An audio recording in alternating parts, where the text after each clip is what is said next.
Going on, people? We back with another one, man. We back with another one. Errol, Spence, Terrence Crawford. We 35 days away from the big fight, man. 35 days away.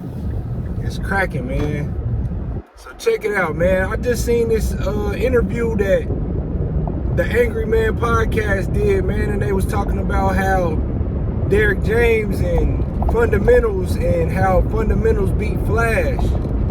And that's pretty much what I was trying to tell y'all, man. Like, fundamentals beat Flash, and they gave an example on there talking about Michael Jordan. And what they were saying was Michael Jordan, well, Kobe has said in The Last Dance, if y'all don't know what that is, it's pretty much a documentary on Michael Jordan and, you know, his run through the 90s.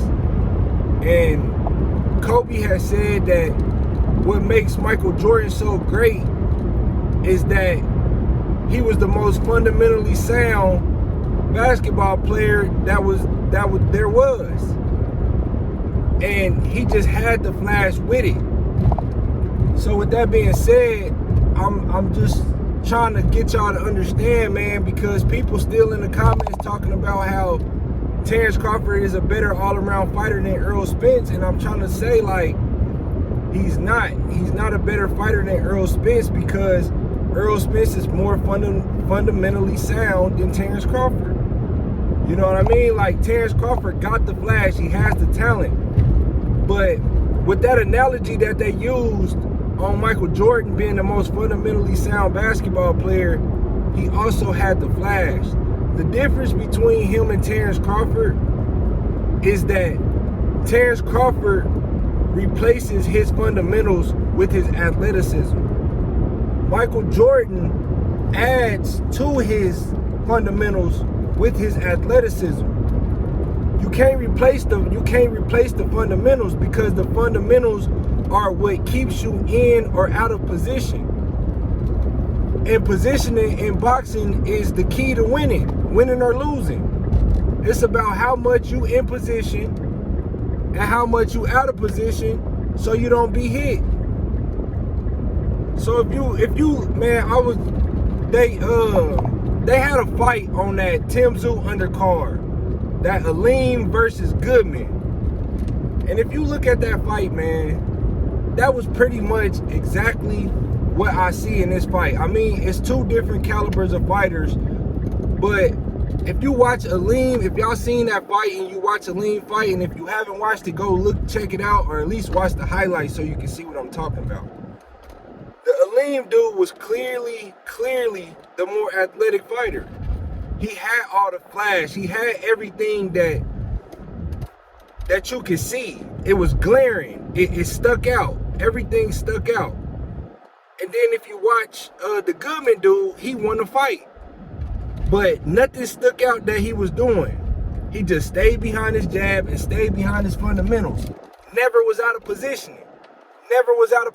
Hardly. And he won the fight. He beat this dude that had all these moves and all this athleticism and all this talent, and he beat him just behind his fundamentals. And then if you look at a fighter like Mikey Garcia,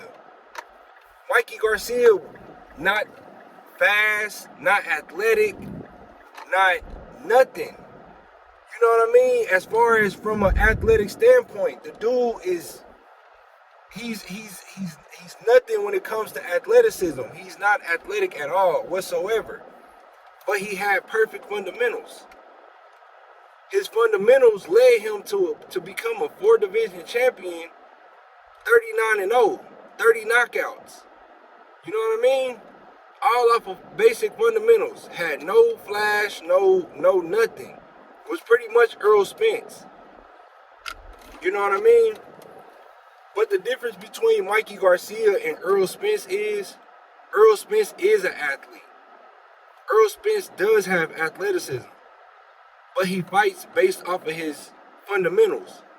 So when Errol Spence is fighting, he still can do the basic things, but still be more, be quicker, or you know what I mean? And he's just faster and more athletic than most people that are basically mastered their fundamentals.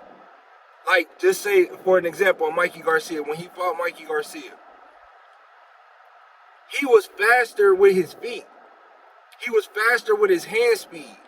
With the basic, they both have a basic fundamental style of fighting. But Errol Spence, being an athlete, he can be quicker with the subtle movements.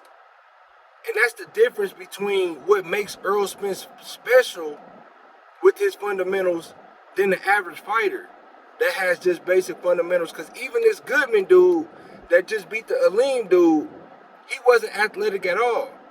He didn't have no athleticism really. But he beat the guy just off of fundamentals because he was never out of position.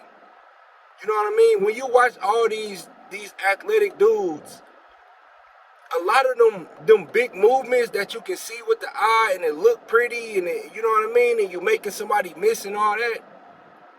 A lot of them big movements leave you out of position.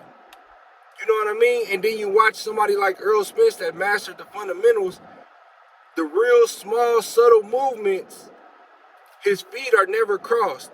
He's pivoting just to give angles. You know what I mean? He's not using lateral movement and all that to find angles. He's just pivoting.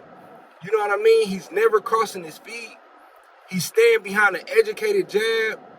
You know what I mean? He's blocking from the high guard and stuff like that. Like, them are your basic fundamentals, man, and it will lead you through with somebody in there that's making these big glaring movements. You know what I mean? And I say all that to say, just like how they were saying they used the Michael Jordan analogy.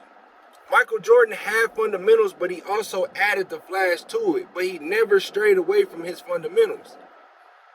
So I say that in boxing terms, you can have fundamentals and still build on that and be a flashy but still fundamentally sound fighter. For an example, look at Shakur Stevenson. Shakur Stevenson, to me, is the most skilled fighter in boxing, period, to me. The dude can do it all on offense and defense. He can do everything. The only thing that he don't possess is power. That's it. If you can't knock Shakur, I don't see anybody in the sport of boxing right now today that if you can't knock him out, if y'all was equal in size, if he was the same size with his skill set, I don't see nobody in boxing that will beat him. Nobody. And even if you around his size and he fights you, if you can't knock him out, you can't beat him. Because he's going to outpoint you. He's going to outpoint you, or he's going to just beat you up to where you can't fight no more. The ref going to stop the fight. You know what I mean? Or the corner stop is going to be a TKO. Because the dude is so fundamentally sound on offense and defense, but he also got the flash with it. You look at somebody like Jerron Ennis, Boots Ennis. He's a flashy fighter. You know what I mean? He's flashy. But he's more fundamentally sound than somebody like Terrence Crawford. Terrence Crawford is out of position a lot on offense and defense. He leaves himself open on defense, and he leaves himself open when he's throwing offense because he throws wide looping shots. A lot of the times, I mean, I ain't gonna say a lot of the times, but sometimes you can catch him with his feet crossed and all that. You know what I mean? Terrence Crawford is just, he's not completely fundamentally sound, and I believe that he relies a lot on his athleticism and his instincts to win his fights. You know what I mean? And with the level of competition that he fought, it was able to get him through. He's also in great shape, and he got the heart of a champion. You know what I mean? So you can't beat him. You can't beat him with you're not just gonna beat Terrence Crawford if you don't get in the ring and you're willing to die in there. You're not gonna beat Terrence Crawford if you can't match him in athleticism. You know what I mean? And just willpower.